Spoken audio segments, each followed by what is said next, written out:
अस्सलाम वालेकुम, मेरा नाम डॉक्टर सैयद अली शाह नकवी है और आज एक और वीडियो के साथ आपके पास आया हूँ। उस वीडियो का जो टॉपिक है वो है गेस्टेशनल डायबिटीज़। जो दौरान हमल औरतों को शुगर होती है, जो माँ बन रही होती है औरतें, हमल के दौरान उनको शुगर का मसला था उसके ऊपर इस वीडियो में 4-5 चीज़ें डिस्कस करेंगे कि ये होती क्यों है, इसका बेबी पर इफेक्ट क्या होता है, इसको हम कैसे कंट्रोल कर सकते हैं और इसका इफेक्ट ऑन लाइफ क्या होता है।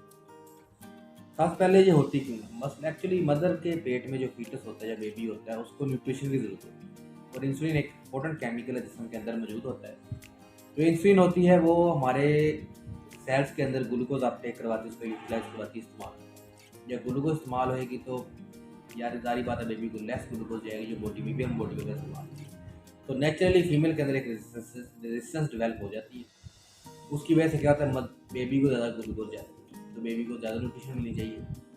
उस रेजिस्टेंस की वजह से जो इंसुलिन अपना काम नहीं कर पाती, ग्लूकोज इस्तेमाल होती मदर की, ग्लूकोज लेवल इंक्रीज इस वजह से होता है। जब फीमेल को प्रीवियस हिस्ट्री और पॉलिसिस्टिक ओवेरियन डिजीज़ की, जिसमें पानी की थैलियाँ या थैलियाँ बनी होती हैं औरतों के पेट की, ओवरियन, जब प्रीवियस हिस्ट्री और पुरानी प्रेगनेंसी के अंदर भी गेस्टेशनल डायबिटीज़ हुई हो, वो हाई रिस्क होते हैं या फैमिली हिस्ट्री में डायबिटीज़ है। अब हम कैसे इसको करते हैं? WHO के मुताबिक हम 6 मंथ यानी 24-28 वीक के अंदर इसका टेस्ट करते हैं, लेकिन ये तो पहले भी हो सकती है। तो पहले हम क्या करेंगे, जब बेबी की खबर मिले मदर को कि हाँ वो प्रेगनेंसी में है, हम पहले टेस्ट कर लेते हैं, हमें कुछ अंदाज़ा हो जाता है और हिस्ट्री भी ले लेते हैं। वरना हम 24-28 वीक के दौरान 75 ग्राम वो ग्लूकोज देते हैं और 2 घंटे बाद शुगर चेक करते हैं। अगर वो 120 से नीचे आए, 120 mg पर डेसिल, तो it's well and good, female को शुगर नहीं है, डायबिटीज़ नहीं होती है।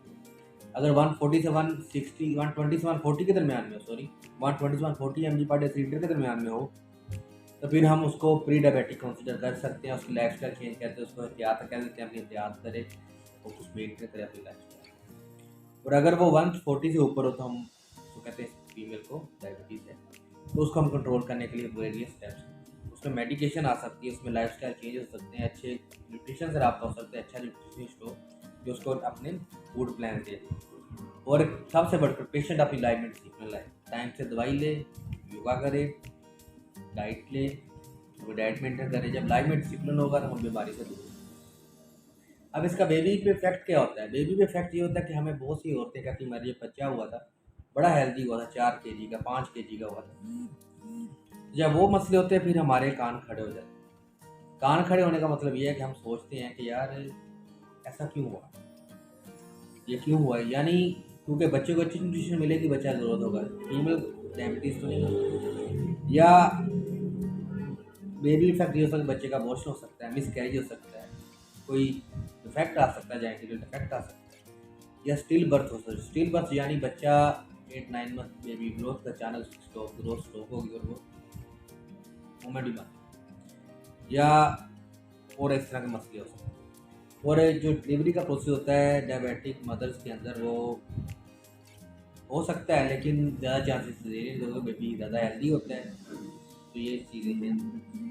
इसका अब यही है कि हम अगर इस चीज़ को अपने पे सवार करेंगे तो बेबी पे इफेक्ट। और कुछ चीज़ें हैं कि हम इसको अगर अपना शुगर को अपना दोस्त बना लेते हैं तो हम अपनी अच्छी लाइफ स्टाइल जी सकते हैं। अच्छा लाइफ स्टाइल जिएँगे तो हम डायबिटीज, तो वेट रिडक्शन, उसके बाद मेडिसिन और डिसिप्लिन, ये 3-4 चीज़ें जिसको मेंटेन करके आप गेस्टेशनल डायबिटीज़ से बच सकते हैं। उम्मीद है कि आपको मेरी वीडियो पसंद आई होगी। मज़ीद वीडियोस देखने के लिए हमारे पेज को लाइक करें, सब्सक्राइब करें और ये वीडियोस को जरूर शेयर करें और बेल आइकन को जरूर